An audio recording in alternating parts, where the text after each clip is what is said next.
네, 여러분 굉장히 반갑습니다. 제가 여러분을 뵙기 위해서 기도를 열심히 했습니다. 어, 제가 아까 찬송을 이렇게 들으면서 참 많은 은혜를 받았어요. 지금 이제 성가대의 찬양을 통해서도 은혜를 많이 받았는데 우리가 찬송을 통해서 이제 고백을 하잖아요, 그렇죠? 나 무엇과도 주님을 바꾸지 않으리. 다른 어떤 은혜 구하지 않으리 이런 고백을 했거든요. 저는 정말 그 고백 속에 이렇게 눈물이 나더라고요. 나 아무것도 주님과 바꿀 수 있는 게 진짜 없나? 아멘 할 수 있으면 얼마나 복된 자일까요, 그렇죠? 여러분 한번 자신을 하나님 앞에 이 시간 잠깐 생각하면서 말씀을 같이 나누면 좋겠는데요.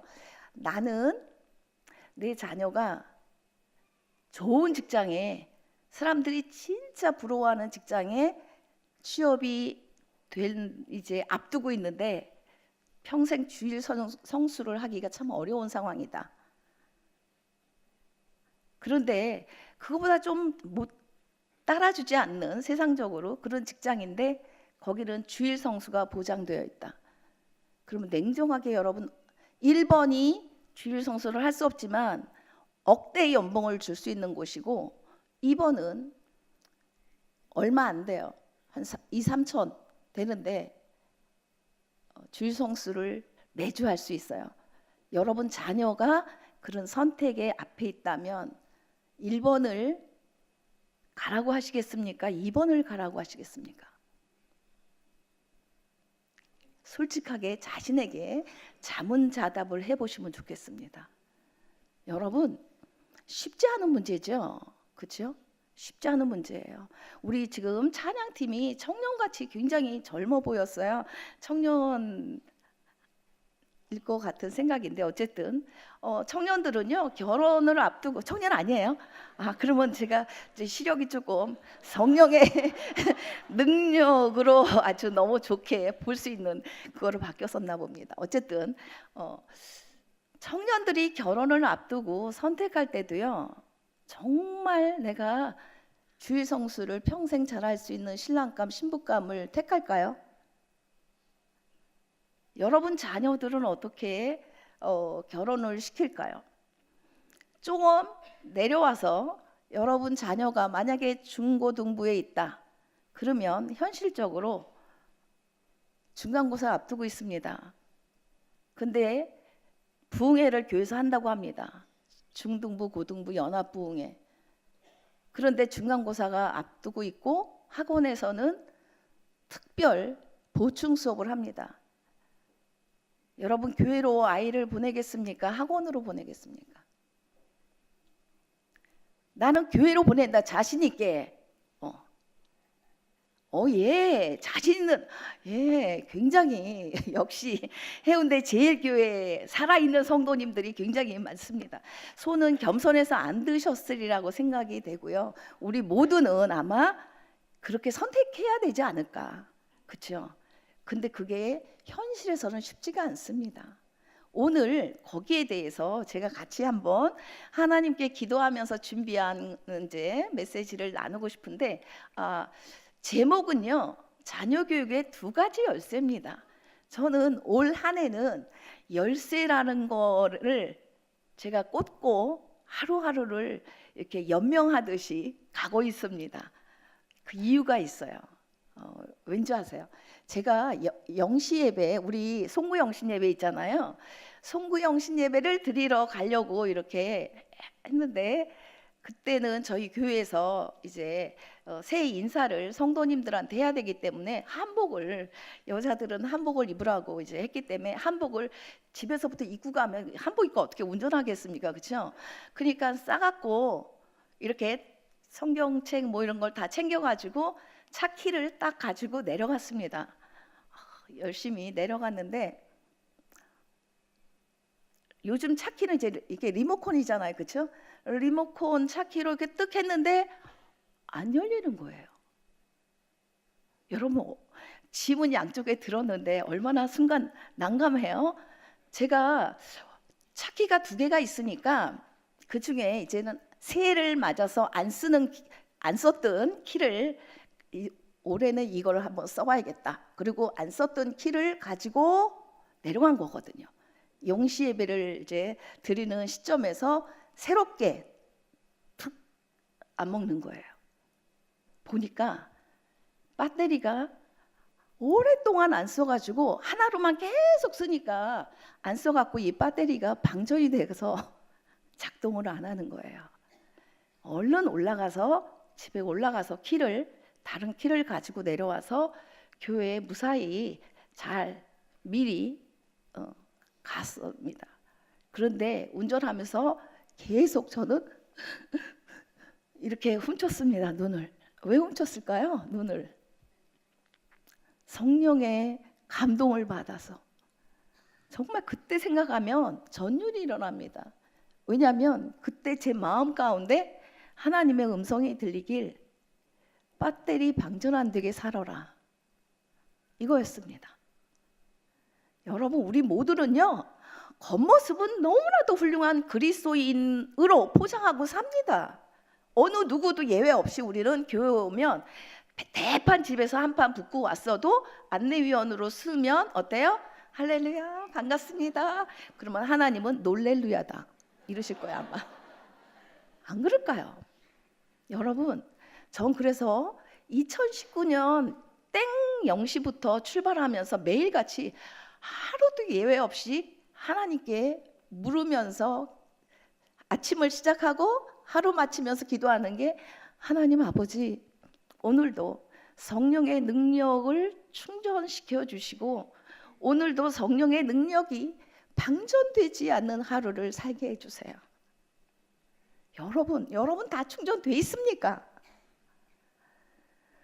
정말 중요한 건 우리가 살면서 우리는요, 어떤 나무인지 겉으로는 모릅니다. 저 사람이 진짜 감나무인지 배나무인지 무화과 나무인지 모릅니다. 뭐로 알 수 있을까요? 열매로 알아요. 열매로. 여러분, 열매를 잘 맺어야 됩니다.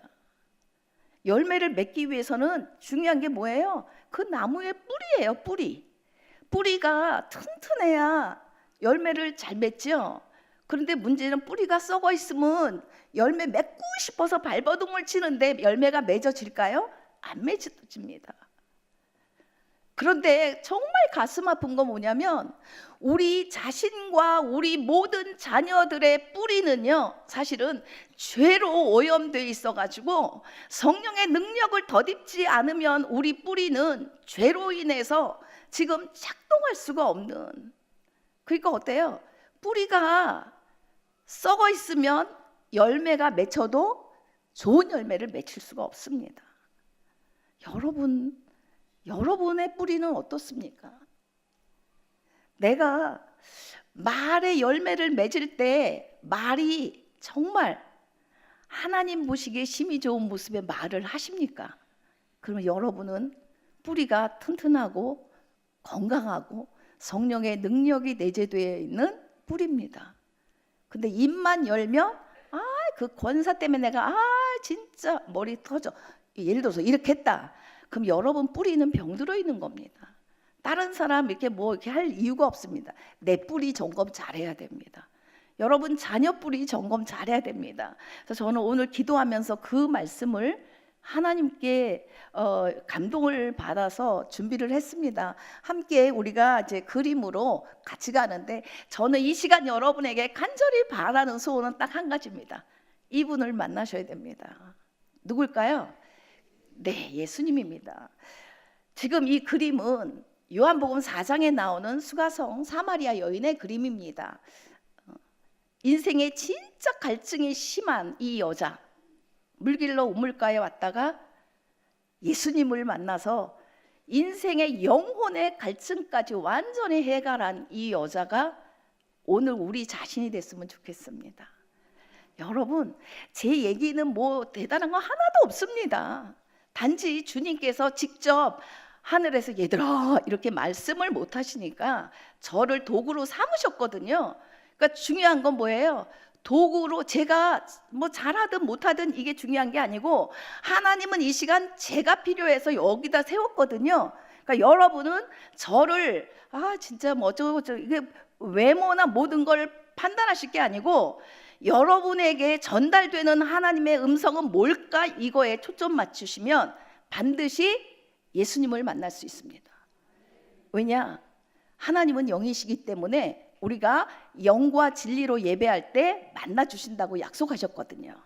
여러분, 예수님을 우리 만나는 시간이 됐으면 좋겠습니다. 옆에 계신 분한테 같이 고백합니다. 예수님 만납시다. 예수님 만나야 됩니다. 그래서 제가 말씀 준비한 건 본문은 딱 한 절만 준비했습니다. 보라, 내가 너희를 보냄이 양을 이리 가운데 보낸 것 같도다. 그러므로 너희는 뱀같이 지혜롭고 비둘기같이 순결해라. 여러분, 지혜만 있으면요 사기꾼 돼요. 사기꾼만큼 지혜로운 사람 없습니다. 정말 말을 해도요 정말 지혜로운 말을 해갖고 사람을 완전히 싹 간을 빼갈 정도로 지혜롭습니다. 여러분, 순결만 하면 이 세상에서 완전히 바보 취급당합니다.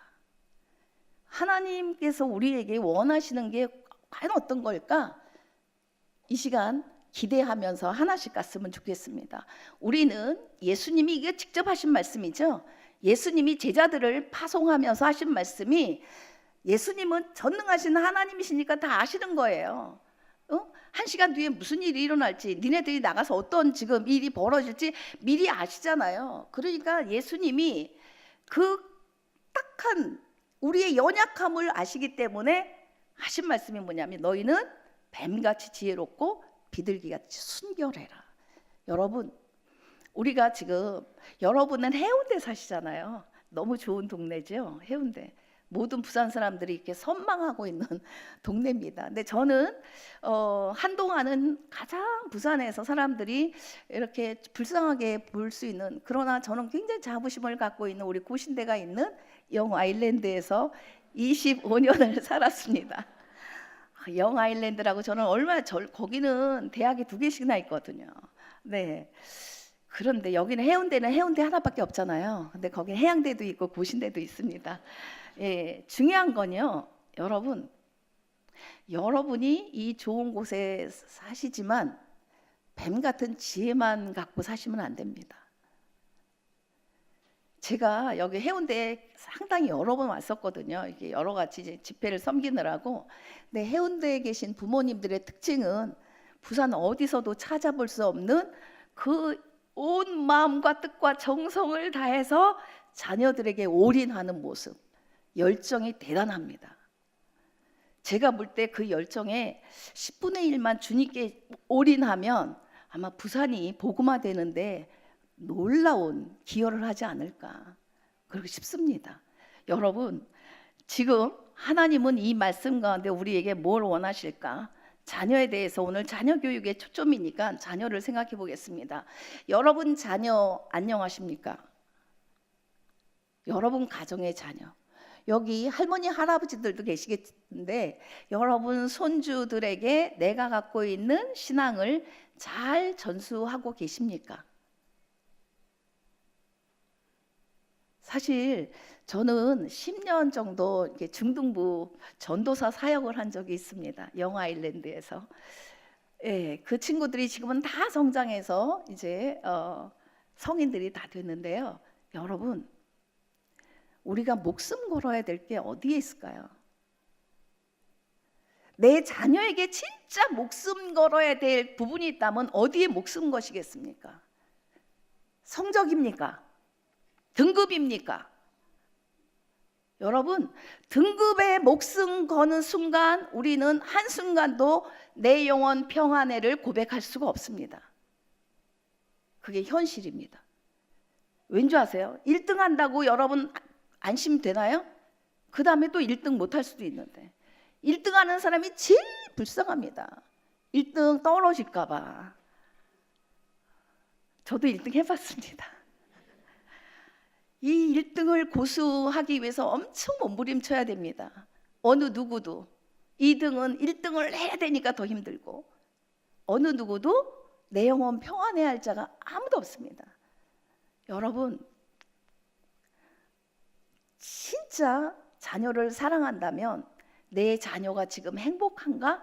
여기에 초점을 맞추셔야 됩니다. 내 자녀 지금 행복한가? 여러분 어떻게 하면 행복할까요? 내 자녀가 지금 공부하느라고 너무 힘들었는데 야, 공부 더 해. 했니? 학원 갔다 왔니? 이것만 체크하면 우리 자녀가 행복 지수가 올라갈까요? 공부 더 잘할까요? 여러분 공부 진짜 잘할 수 있는 방법을 제가 가르쳐 드릴까요? 여러분 꼭 배우시길 바랍니다. 그 방법은요 아주 간단합니다. 여러분 자녀를 만드신 하나님께 맡기시면 됩니다. 아 진짜예요. 진짜입니다. 정말 확실한 방법입니다. 제가 그거는 보장합니다. 왠지 아세요? 제가 해봤거든요. 진짜. 조금 아까 얘기했듯이 저는 영아일랜드에서 아기를 낳아서 키워서 거기서 애들을 다 대학 보냈거든요. 여러분 보통 그지요. 예수님이 나사렛에 나니까 아유 나사렛에서 뭐 선한 게 나겠어? 나다나엘이 이런 얘기 했죠. 영도에서 뭐 선한 게 나겠어? 해운대면 몰라도 이럴 수 있잖아요. 근데 저는 영도에서 아기 낳아서 키워서 대학을 보냈거든요. 학원과외 단 한 번도 안 해봤습니다. 그런데요 저는 진짜 확실한 방법 하나님께 올인했습니다. 주님이 만든 자녀니까 주님 뜻대로 인도해 주세요. 근데 여러분 목욕탕 가면 써 있는 거 있죠. 맡긴 것만 책임집니다. 주인 100 이렇게 돼 있어요. 맡기지 않은 거 내가 예를 들어서 옷장에 넣고 내가 100만 원짜리 수표 10장 옷장에 넣고 들어갔다가 나왔는데 없어졌어. 주인 책임 못 집니다. 그렇잖아요. 근데 주인한테 100만 원짜리 수표 10장 세 갖고 주고 난 다음에 제가 사우나 나온 다음에 주세요. 그리고 딱 확인하고 맡겼어요. 그러면 주인이 잘못 간수해서 잃어버렸어요. 그러면 누가 책임져요? 주인이 책임져요. 맡기셔야 됩니다. 누구에게 맡겨요? 절대로 변개치 않으시는 하나님께 맡기면 하나님이 책임지십니다. 여러분 그거 못 믿겠으면 저를 샘플로 보시면 됩니다. 제가 진짜 맡겨서 어떻게 됐는지 아세요? 우리 아이가 영도 유치원 출신으로 컸거든요. 그런데 서울대를 전체 수석 졸업했습니다. 여러분 이 얘기하면 와 이러잖아요. 서울대 별거 아닙니다. 저 솔직히 고신대가 제일 좋은 대학이라고 자부합니다. 농담 아닙니다. 왠지 아세요? 고신대는요 영혼을 살리는 대학입니다. 우리 아이들을 행복하게 만드는 대학입니다. 하나님이 그 아이에게 넣어주신 잠재력을 최대한 발휘할 수 있도록 해주는 대학이라서 저는 고신대를 제일 좋은 대학이라고 자부합니다. 여러분 근데 저희 딸은 왜 서울대를 갔냐면 고신대에 과가 없습니다. 저희 딸이 공부하고 싶은 과가 없었습니다. 여러분 하나님을 신뢰하셔야 돼요. 근데 우리는 그냥 생각 속에서는 신뢰가 잘 돼요. 기도할 때 교회에 와서 주여 아버지 막 기도할 때는요 100% 신뢰가 돼. 근데 문제는 교회 문을 딱 나가는 순간에 그 믿음은 전부 교회에다 다시 다 내려놓고 홀가분하게 갑니다. 그때부터 사단은 우리의 생각을 조종합니다. 왠지 아세요? 우리의 죄성은 아직 남아있거든요. 여러분 그래서 예수님이 우리에게 부탁하신 게 뭐냐면 쉬지 말고 기도하라요. 한순간도 우리가 기도 안 하면 우리는 예수님이 아니거든요. 하나님이 아니거든요. 그러니까 우리는 쉬지 않고 기도해야만 됩니다. 내가 기도에 쉬는 순간에 어때요? 방전돼 갖고 아까 처음에 제가 배터리가 방전된 이 리모컨처럼 작동이 안 됩니다. 내가 신앙의 연수가 60년이다 해도 배터리가 방전되면 아무런 능력이 없습니다. 사단은 그걸 너무 잘합니다. 사단은 정말 영적인 존재니까 우리의 연약한 부분을 너무 잘 알아서 틈을 탑니다. 우리 자녀 현실, 여러분 자녀 지금 모습이 교회를 정말 좋아하나요? 아니면 세상을 좋아하나요? 만약에 세상을 더 좋아하는 자녀다 그러면요 여러분 금식하셔야 됩니다. 왠지 아세요? 자녀의 영혼은 한 해 한 해 더 갈수록 하나님께로 돌이킬 수가 없어요. 어릴 때는요, 그나마 부모의 이 권유에 따라서 교회에 와 줍니다. 믿음이 있어서 오는 게 아니라 부모 때문에 와 줍니다. 도장 찍으러 중등부 예배를 드립니다. 전도사님 저 오늘 왔어요. 우리 엄마한테 얘기해 주세요. 이러고 갑니다. 고등부 올라가면 대학 입시 때문에 부모조차도 어때요? 야, 대학 간다며 교회 가. 이렇게 하면 이 자녀를 마귀에게 내주는 겁니다. 그래도 나름 부모님이 신앙에 깊이가 있는 가정에서는 교회부터 가. 예배 먼저 드려. 그러면 얘는 교회 와주고 예배 드려줍니다. 그래도 예의상. 그런데 그러면 고등부를 딱 졸업하고 청년부, 대학부 가면서 어때요? 교회를 떠납니다. 타지로 대학을 가면 다 떠납니다. 왜 떠날까요? 그 안에 예수님을 만난 감격이 없기 때문에 그래요. 나 무엇과도 주님을 바꾸지 않으리, 다른 어떤 은혜를 구하지 않으리, 이런 고백이 없습니다. 여러분 자녀 안녕하십니까? 정말 중요한 겁니다. 세상에 어떤 학교, 어떤 좋은 직장보다 더 중요한 게 뭐냐? 내 자녀가, 우리 가정, 온 가족이 예수님 안에 있느냐? 예수님을 만난 감격의 고백이 있느냐? 이게 제일 중요합니다. 마귀는 우리에게 정말 쓸데없는 선악과를 자꾸만 만들어서 우리에게 목표 삼게 합니다. 돈을 더 벌 수 있는 좋은 직장, 더 좋은 대학, 좀 더 우리가 많이 가지면 좀 더 행복하다라고 착각을 일으키게 만듭니다. 여러분, 좀 더 좋은 대학 가면 여러분 더 행복할 것 같습니까? 돈이 많아서 예를 들어서 100억을 누가 저한테 줬어요. 매일같이 1억씩 쇼핑을 해야 돼. 매일같이 1억씩 쇼핑을 해야 돼. 그러면 여러분 행복하겠습니까? 1억씩 매일같이 1억을 가서 써야 돼요. 그거 굉장히 신나겠죠. 우리 여자 성도님들은 쇼핑 굉장히 좋아하잖아요. 그렇죠? 백화점 가서 1억씩 맨날. 근데 여러분 1억씩 쓰는 거 처음엔 되게 좋을 겁니다. 그런데 예를 들어 한 달 동안 30억어치를 사왔어요. 명품백. 여자들이 너무 좋아하잖아요. 그렇죠? 저는 아직 한 개도 없습니다. 명품백을 지금 100개를 사왔어요. 예를 들어서 하나에 5천만 원짜리를. 여러분, 이거 100개가 있으면 효용가치가 높을까요? 별로 효용가치가 없습니다. 중요한 건 뭐예요? 내가 없을 때 가지려고 막 이렇게 하는 이게 우리에게 기쁨을 주지요. 너무 많으면 거기에 대해서 우리가 만족감이 떨어집니다. 물질이 우리를 만족시켜 주는 건 아닙니다. 여러분, 그래서 예수님이 없는 인생은요, 사실은 모양은 전부 번듯해 보여도 허수아비 같은 인생입니다.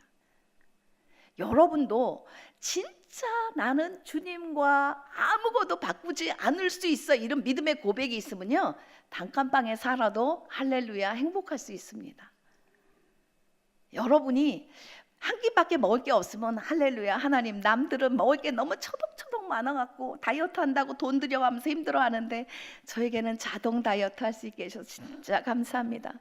그러면 하나님은요, 정말 긍휼하신 은혜로 까마귀를 통해 가지고 진짜 맛있는 음식을 공급해 주실 수 있는 하나님이십니다.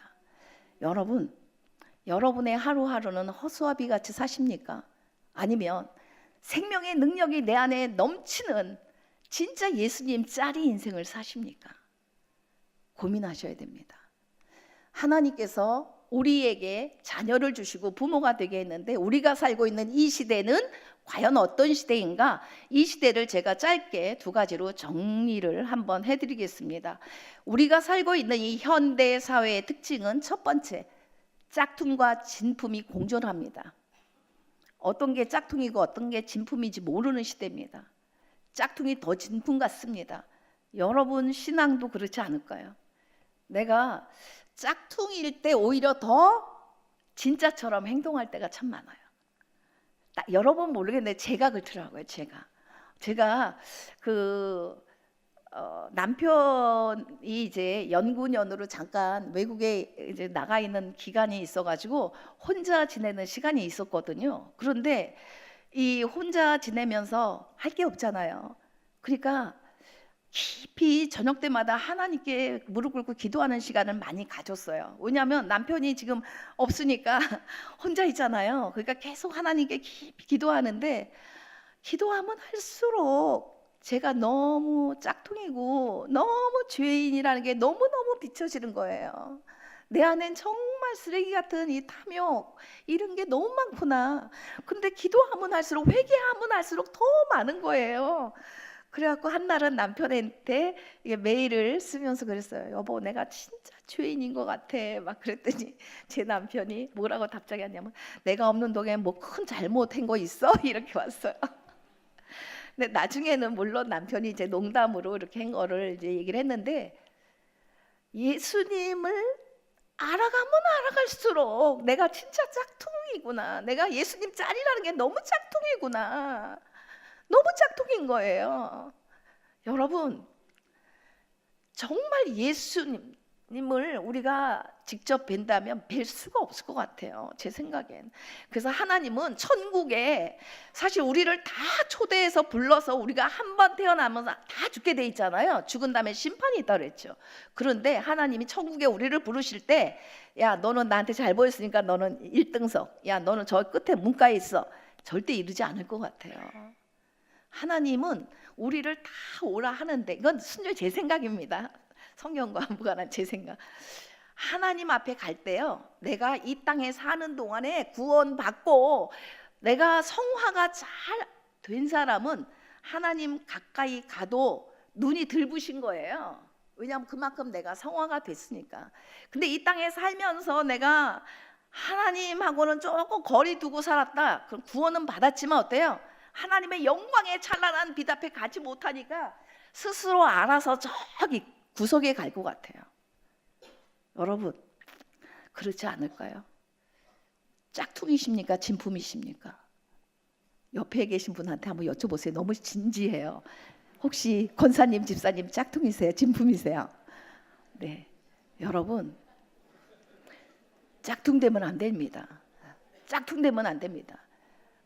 진짜 중요한 거는요, 우리가 진짜 진품 그리스도인이라면 세상에 어느 무엇과도 바꿀 수 없는 게 믿음이라는 걸 아셔야 됩니다. 내 자녀 등급하고 신앙하고 바꿀 수 있는 게 아니라는 걸 아셔야 돼요. 두 번째는요, 이미지에 목쓴 겁니다. 우리는 포장하는데 모든 것들을 다 기울여요. 포장은 어디에 해야 되는 줄 아세요? 우리 내면에 해야 돼요. 왜요? 우리 내면에는 그리스도가 계신 곳이죠. 성령이 내주하시거든요. 성령이 내주하시기 때문에 거기에 우리가 잘 매일같이 말씀으로 우리가 포장을 잘해야 돼요. 근데 우리는 외모 포장하기에 바쁩니다. 그렇죠?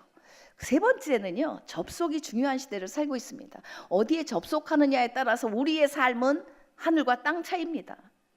매일 눈을 뜨면서 예수님께 접속을 해야 됩니다.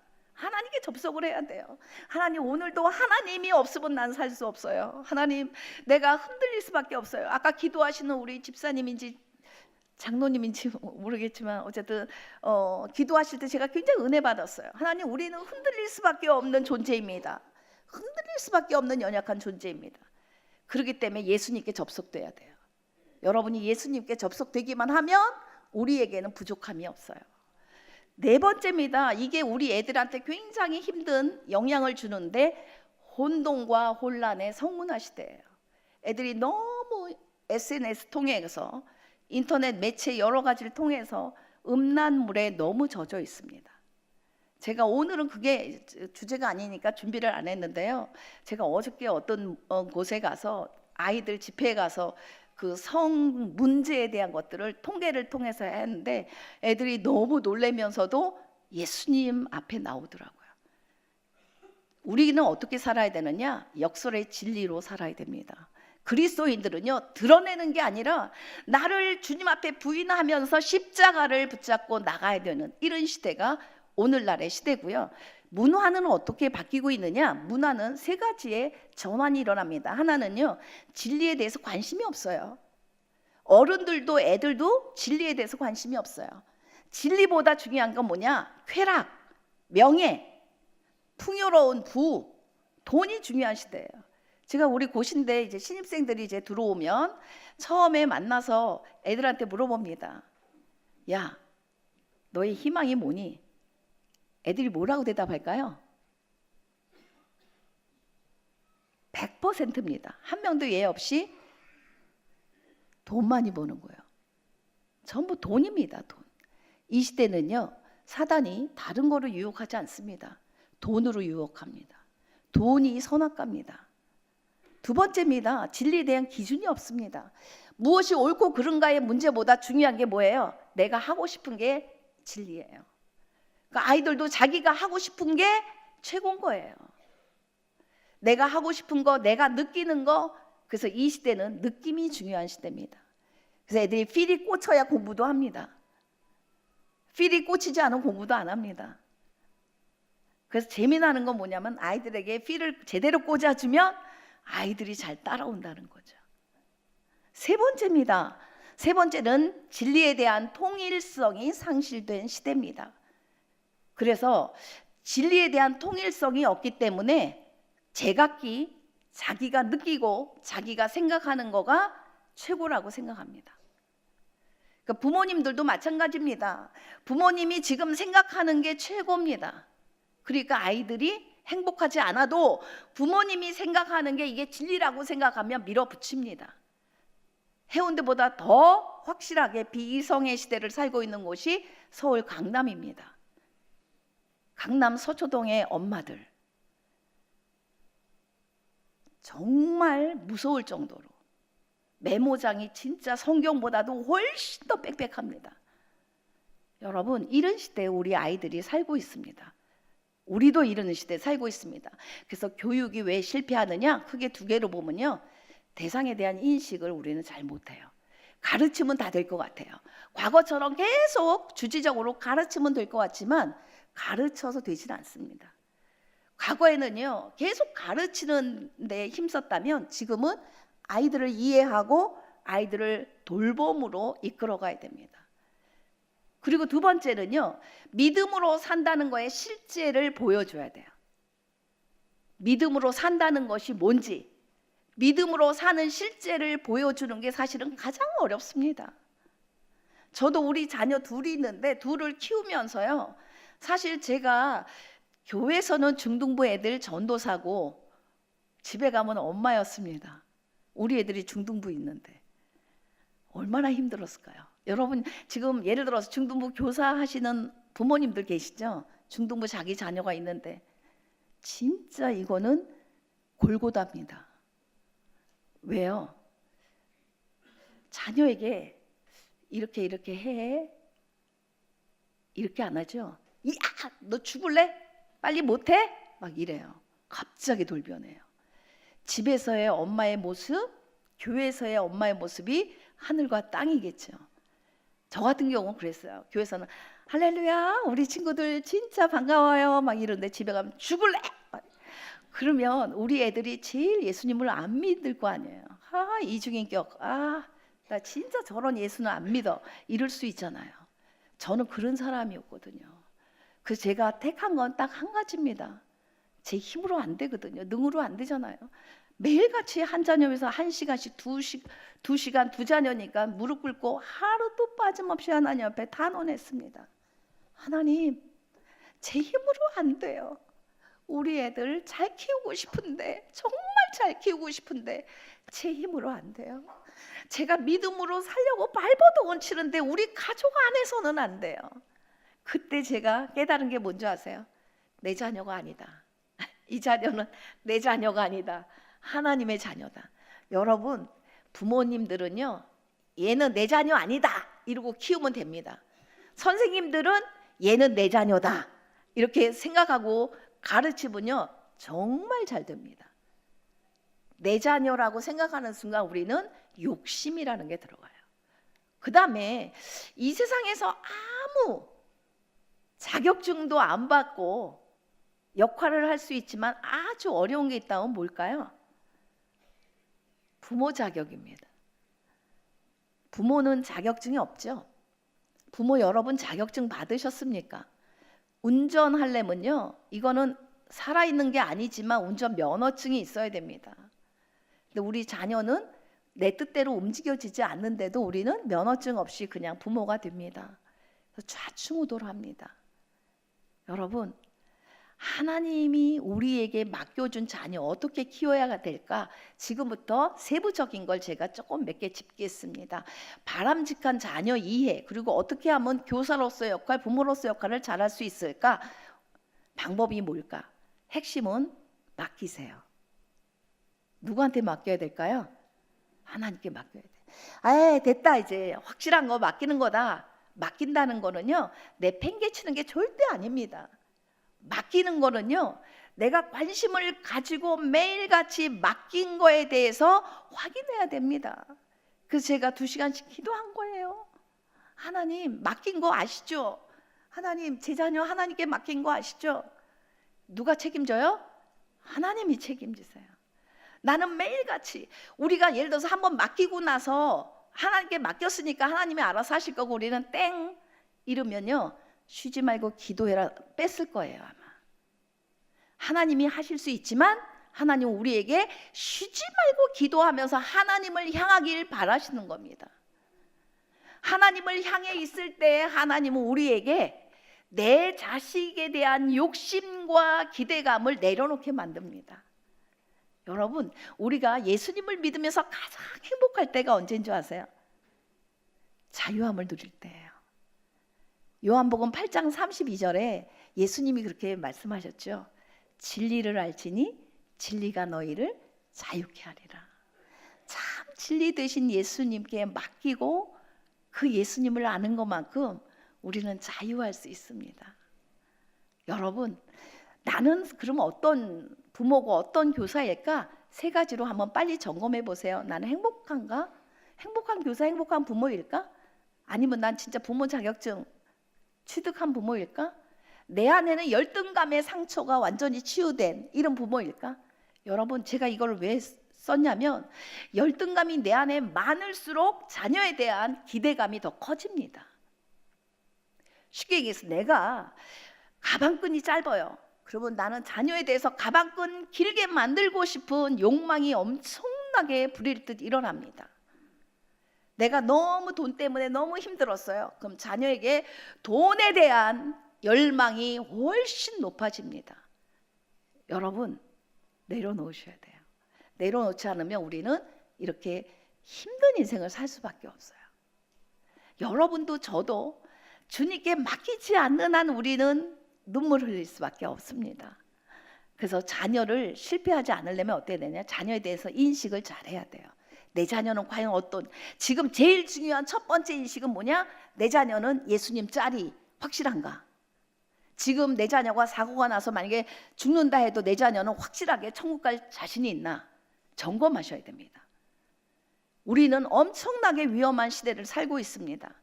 여러분이 뉴스에서 보듯이 우리는 언제 어디서 어떻게 죽을지 아무도 모릅니다. 지금 윤창호법이라는 게 제정이 됐잖아요. 그렇죠? 이 해운대에서 사고가 나고 지금 군대 제대를 앞두고 있는 한 청년이, 유망한 청년이 그 자리에서 죽을지 어떻게 합니까? 여러분, 우리는 내일 일을 모르는 인생을 살고 있습니다. 아무도 내일을 우리는 자신할 수 있는 사람이 없습니다. 내 자녀 내가 지킬 수 있는 존재가 아닙니다. 우리는 한계가 있는 존재거든요. 누가 우리를 지켜줘야 될까요? 하나님 앞에 우리가 맡겨야지만 우리는 이 땅에서 하나님 안에서의 자유함을 누릴 수 있습니다. 부모 역할에 대한 모델도 별로 없어요. 어떻게 부모 역할을 해야 되는지 이거에 대한 모델이 없어요. 그러니까 혼란스럽죠. 그러니까 부모님들이 갖는 게 뭐냐? 열심을 갖는 거야. 열심. 내가 그래도 내 자녀를 위해서 목숨 걸고 열심을 내면 되겠지. 그러나 방향이 틀어져 있는 열심은 오히려 아이를 망가뜨립니다. 여러 부모님들, 우리 자녀가 지금 새 학기를 앞두고 있는데 내가 갖고 있는 이 열심이 하나님 보시기에 심이 좋은 열심일까 아닐까? 이 시간 확실하게 점검하시고 하나님 앞에 결단하시길 바랍니다. 그 다음에 행복한 삶을 위해서 우리가 알아야 될 건 뭐냐? 나부터 내가 누구인지 알아야 됩니다. 여러분은 누구십니까? 옛날에 어릴 때 노래 중에 이런 게 당신은 누구십니까? 이런 거 있잖아요. 여러분 누구십니까? 하나님의 자녀라고 확신 있게 말씀할 수 있습니까? 여러분 지금 돌아가신다고 해도 난 천국 갈 자신 있다, 이렇게 확신이 다 있으십니까? 그게 없다면 여러분 다른 것보다도 점검하셔야 됩니다. 점검하셔야 돼요. 저는 매일같이 하나님 앞에 그 점검합니다. 하나님, 제가 구원받은 건 확실하고 천국 가는 건 확실하게 알겠는데 하나님, 제가 진짜 하나님 평가할 때 몇 점쯤 오늘 살았을까요? 10점 만점 5점이 됐을까요? 하나님 3점이 됐나요? 항상 하나님 저울에 함량 미달될까 봐 발발거리고 삽니다. 왜요? 하나님 기쁘시게 하겠다고 맨날 이 소리는 잘하잖아요. 그렇죠? 그렇게 살아야 돼요, 뭐 이런 거. 근데 제일 악한 거는 그렇게 말해놓고 안 살면 제가 제일 악한 거잖아요. 그러면 주님이 저를 보고 질타하실 거잖아요. 그래서 저는 솔직히 이런 거를 섬기는 게 중요한 게 아니라 하나님이 시키면 열심히 준비해서 기도하고 섬기지만 하나님 앞에 두려운 거예요. 제가 한번 가서 이렇게 섬길 때마다 그 밤에는 쫄면서 기도합니다. 하나님, 제가 말은 이렇게 했는데 하나님 앞에서 제 모습은 하나님 몇 점이나 되나요? 이게 과제입니다. 난제입니다. 여러분 점검해 보세요. 과연 나는 누구일까? 이 집에 아기가 태어났어요. 이분이 아빠고요, 이분이 엄마고, 얘는 영철이에요. 이름이 영철이 누구 닮아갈까요? 그림 보면 딱 아빠죠. 호빵입니다. 자식은 부모를 닮게 돼 있어요. 아빠와 나는 닮습니다. 그렇죠? 분명히 자식이 닮습니다. 여러분, 우리는 하나님의 자녀라고 자부합니다. 누가 뭐래도 나는 해운대 제일교회 장로님이야, 나는 권사님이야, 다 자부합니다. 그러면 여러분, 신앙의 연수가 높을수록 우리 누구 닮아가야 될까요? 예, 하나님 닮아야 되겠죠. 예, 옆에 계신 분 얼굴 살짝만 봐주세요. 야, 하나님 닮으셨나? 하나님 닮으셨나? 여러분, 왜 그런 얘기 많이 하잖아요. 그 전도 집회 같은 거 이렇게 할 때마다 제일 좋은 전도지는 우리 얼굴이에요, 뭐 이 얘기 많이 하잖아요. 여러분, 얼굴이 어제보다 오늘 예수님을 더 닮았나? 여러분 한번 생각하셔야 돼요. 저는 취미가 뭐냐면 이렇게 셀카 찍는 게 취미입니다. 셀카. 그 우리 아들이 한 번은 그걸 보더니 저한테 그러더라고요. 엄마 지금 노아 가정을 찍고 계시는지 모르죠? 이러더라고요. 우리 아들이 보는 관점은 노아 가정을 엄마가 찍고 있는. 근데 저는 그게 아닙니다. 제 폰에 보면 제 얼굴만 가득합니다. 왠지 아세요? 딱 한 가지입니다. 어제보다 오늘 얼마나 예수님 닮았을까?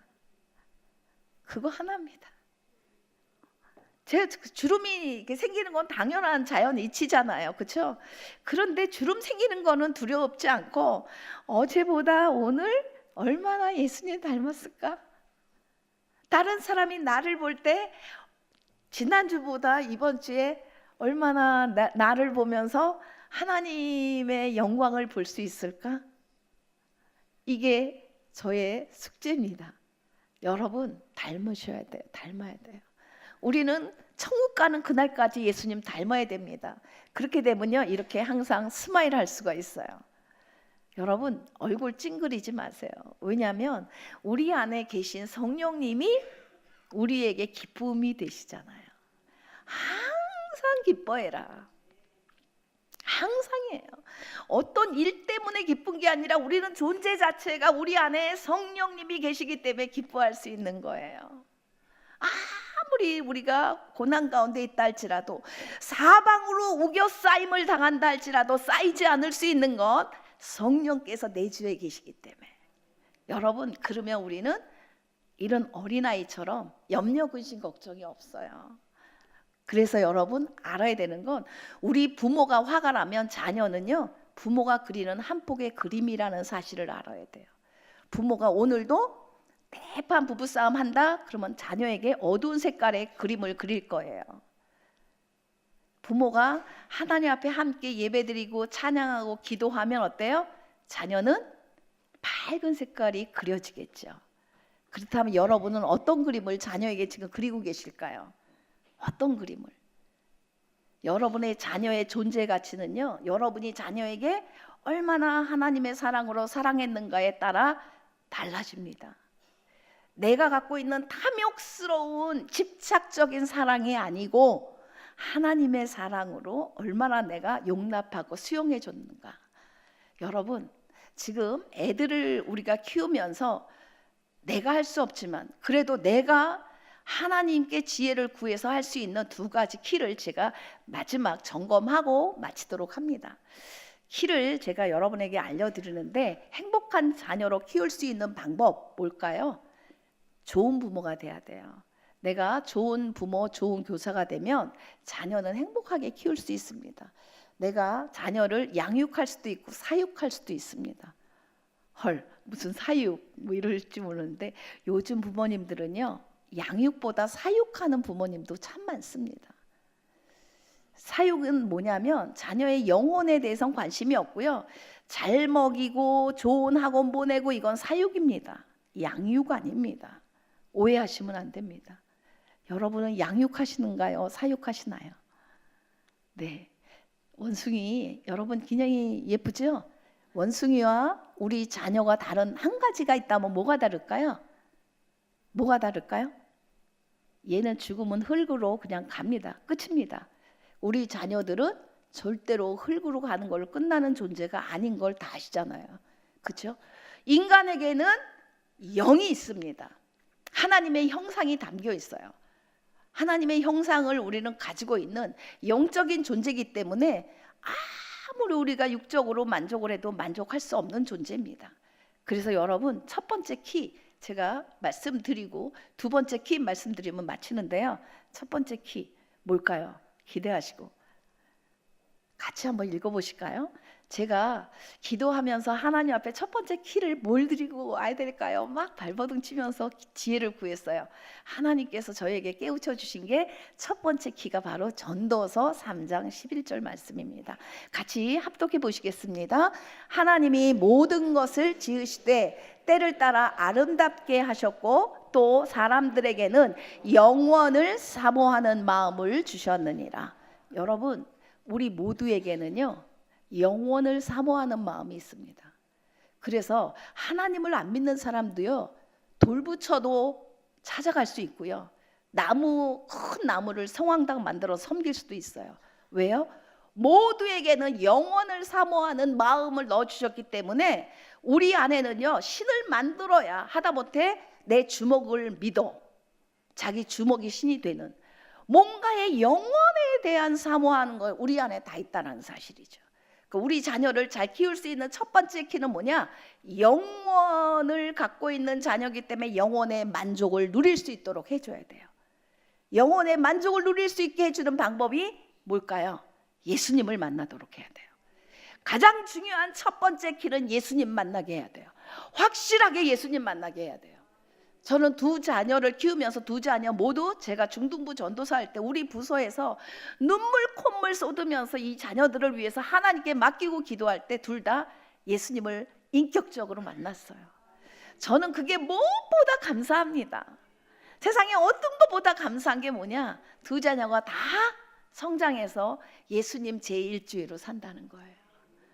여러분, 그거보다 더 좋은 거 없습니다. 세상에 두 자녀가 다 성장해서도 예수님이 나의 인생의 주인이라는 거 부인하지 않고요, 그 하나님 앞에서의 하루하루 예배가 가장 중요하다고 인정하고 사는 삶, 누가 책임질까요? 하나님이 책임지십니다. 여러분, 어떤 좋은 대학을 나와서 책임지는 게 아니고요, 내가 어떤 좋은 직장에 들어가기 때문에 책임지는 게 아닙니다. 중요한 건 하나님을 만나도록 해야 돼요. 그래서 지금 잠언 9장 10절을 보면 하나님을 만나고 하나님을 아는 게 어떤 거냐? 구체적으로 같이 한번 합독하십니다. 여호와를 경외하는 것이 지혜의 근본이요 거룩한 자를 아는 것이 명철이니라. 우리가 처음에 마태복음 10장 말씀을 읽으면서 뱀 같은 지혜와 비둘기 같은 순결을 가지라 그랬거든요. 지혜가 뭐냐? 하나님을 경외하는 거라는 거죠. 하나님을 경외하는 게 가장 중요한 지혜입니다. 여러분, 지혜가 부족한 자는 어때요? 하나님께 구해야 돼요. 너희가 지혜가 부족하느냐? 모든 사람에게 후히 주시고 꾸짖지 아니하시는 하나님께 구하라. 그리하면 주시리라. 이게 야고보서 1장 5절에 약속하신 하나님의 말씀입니다. 여호와를 경외하는 자녀. 그러면 어때요? 부모가 먼저 여호와를 경외해야 됩니다. 아는 게 뭘까요? 거룩한 자를 아는 게 뭘까요? 아는 거는요, 우리가 친밀해져야 알 수 있습니다. 하나님과 친밀하지 않으면 하나님을 알 수가 없어요. 친밀해야 돼요. 부부가 친밀하지 않으면 서로 알 수가 없습니다. 부부가 친밀해야만 서로 알 수 있듯이 하나님과 친밀할 때 우리는 하나님을 알 수 있습니다. 두 번째, 우리가 이사야 8장 13절, 이 말씀은 제가 어저께 제가 기도하다가 하나님께서 생각나게 해주셔갖고 바꾼 거거든요. 넣었어요. 여기다가. 왜 이거를 넣느냐? 이 시대에 가장 우리가 문제가 뭐냐면 하나님을 거룩하다 안 하고요, 두려워 안 하는 거예요. 하나님 알기를 우습게 알아요. 여러분, 반드시 우리가 알아야 되는 건, 하나님을 우습게 알면 하나님 우리를 우습게 압니다. 우리 기도해도요, 우습게 여기십니다. 그런데 하나님을 두려워하고 하나님을 무서워할 자로 우리가 경외하면 하나님은 우리의 모든 기도 제목을 우선적으로 들어 응답하신다는 거죠. 여러분, 같이 한번 읽어보시겠습니다. 만군의 여호와 그를 너희가 거룩하다 하고 그를 너희가 두려워하며 무서워할 자로 삼으라. 예. 세상에 지금 이 말씀은요, 지금 이사야 8장에 나오는 이 말씀은 그 당시에 모든 이스라엘 백성들이 아수르를 무서워하는 거예요. 아수르가 침략해 오니까 세상에 아수르의 이 세력 안에 무서워 벌벌 떨고 하나님은 안중에도 없습니다. 그때 하나님이 이사야 선지자를 통해서 하신 말씀이 너희가 아수르를 무서워할 게 아니라 거룩하신 하나님을 무서워해야 된다. 여러분, 이건 오늘날 우리에게 주신 엄청난 말씀입니다. 우리가 사실 두려워하는 게 뭡니까? 우리 자녀의 성적입니다. 남편의 월급 봉투입니다.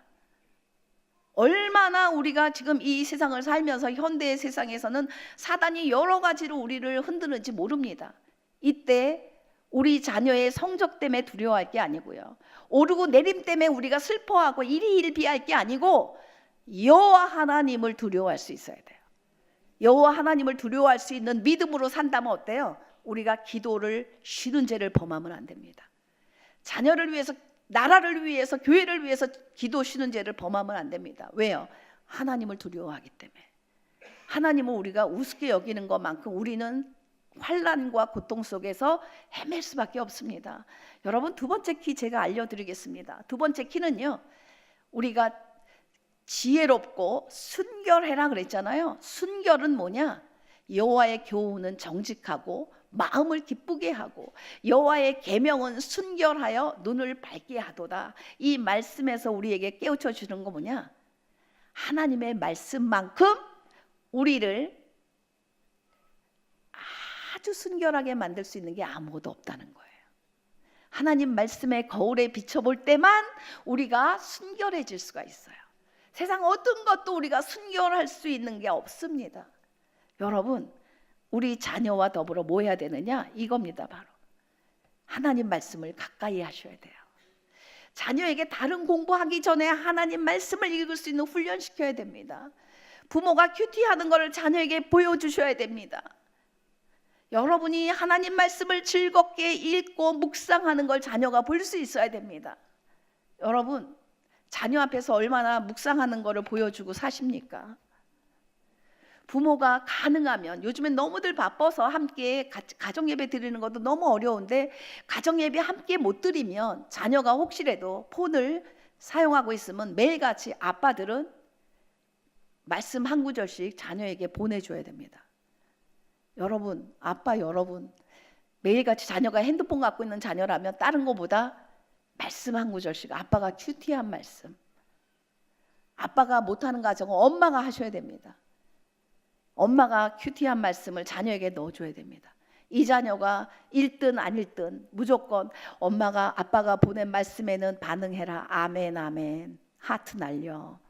이렇게 해줘야 돼요. 아 정말이요. 여러분, 낙수 한 방울에도 어때요? 바위가 깨질 수 있습니다. 우리 자녀가 지금 그냥 읽지 않는다고 해도요, 성령께서 역사하셔서 이 자녀가 힘들고 속상하고 친구들한테 왕따 당하고 이런 순간에는 보게 돼 있어요. 그 한순간 걸리면 이 자녀는 완전히 예수님 짜리가 될 수 있습니다. 중요한 건 기회입니다. 우리는 그 기회를 만들기 위해서 계속 노력해야 됩니다. 말씀, 기도. 자녀들이 처음부터 할렐루야 엄마 제가 말씀 읽을게, 제가 큐티 먼저 하고 공부할게요, 이런 자녀는 단 한 명도 없습니다. 훈련이 돼야 됩니다. 훈련이. 그러니까 부모님이 계속 자녀를 위해서 기도하면서 본을 보이신 다음에 어때요? 자녀가 할 수 있도록.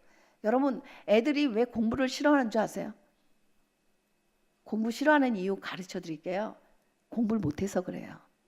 공부 못하는 애들은 공부 싫어합니다. 근데 공부 잘하는 애들은 공부 좋아할까요? 싫어할까요? 좋아해요. 싫어하는 이유는 못해서 그래요. 잘하는 애들은요, 공부 좋아해요. 컴퓨터 게임 잘하면 어때요? 좋아합니다. 근데 컴퓨터 게임 못하는 애한테 컴퓨터 게임 3시간만 해라 그러면 어때요? 싫어합니다. 왜요? 못하거든요. 잘할 수 있도록 도와주셔야 됩니다. 그래서 여러분, 우리 이제 결론으로 제가 마무리하는데, 제일 중요한 건 우리 마음 가운데 있는 죄의 점을 빼야 됩니다. 제가 죄의 점을 빼는 걸 숫자로 말씀드리고 이제 마무리할 텐데요. 5와 4.5가 있어요. 4.5는 열등감에 이 죄의 점이 항상 힘들게 만듭니다. 5를 부러워해요. 저만큼 성적이 오르면 좋겠는데, 우리 애가 이만큼 등급이 오르면 좋겠는데, 남편의 연봉이 이렇게 오르면 좋겠는데, 계속 좋겠는 대로 갑니다. 그런데 하나님을 의지하고 기도하면서 이 죄의 점을 빼주세요. 열등감의 점 좀 빼주세요. 성령께서 역사를 일으켜 갖고 레이저 시술했습니다. 점 뺐습니다. 얼마가 될까요? 45가 됩니다. 그렇죠? 45가 되면 이전 것은 지나갔으니 보라 새 것이 되었도다. 이게 됩니다. 여러분, 5와 4.5 이거는요, 우리의 그리스도인들의 삶입니다. 널뛰게 하는 겁니다. 기도 안 하면 죽겠다 아이고 이러고요, 기도하고 성령 충만해지면 45가 되는 거예요. 맨날 같이 45가 영원히 45 아닙니다. 또 시험에 들면 또 그새 또 4.5 아이고 이렇게 되고요. 성령 충만하면 할렐루야 그리 아니하실지라도 나 무엇과도 주님을 바꾸지 않으리 이렇게 가고요. 그런데 여러분, 중요한 게 뭔지 아세요? 4.5일 때는요, 세상이 이렇게 암울하게 보여요. 그런데 45가 된다고 세상이 바뀌는 게 아니고 똑같은 세상이 이렇게 아름답게 보여요. 여러분, 이게 하나님의 능력입니다. 여러분이 아무리 기도한다고 갑자기 꼴등하는 자녀가 1등 안 합니다. 그런데 문제는 뭔지 아세요? 하나님, 지금은 꼴등하는 우리 아들이라 할지라도 주님이 역사하시면 하나님의 영광의 도구가 될 줄 믿습니다.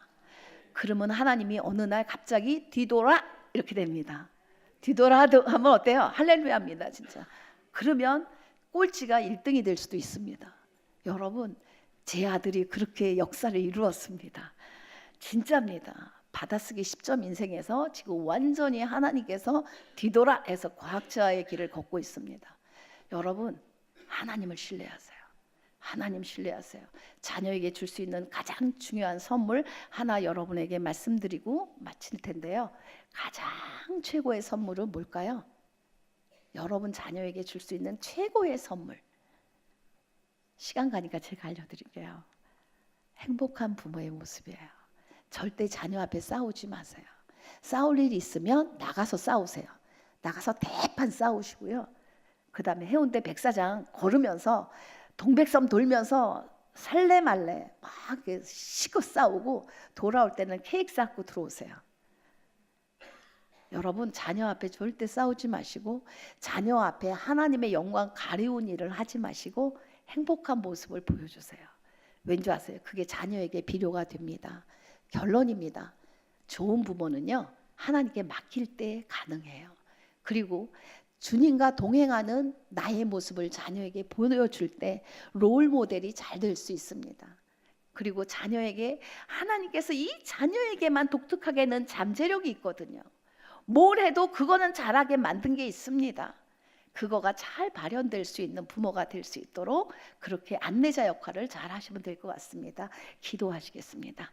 아버지 하나님, 고맙고 감사합니다. 부족한 제가 하나님 부름을 받고 오늘 이 귀한 단에서 하나님, 우리 부모님들이 어떻게 하면 자녀 교육을 잘해 나갈 수 있을지 두 가지의 키를 전달해 드리고 갑니다.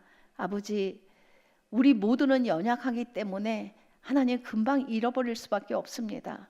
성령께서 저희들을 붙잡아 주시고 인도해 주셔서 하나님, 오직 하나님의 은혜로만 우리가 좋은 부모가 될 수 있도록 인도하고 역사하여 주시옵소서. 예수님의 이름으로 기도드립니다. 아멘.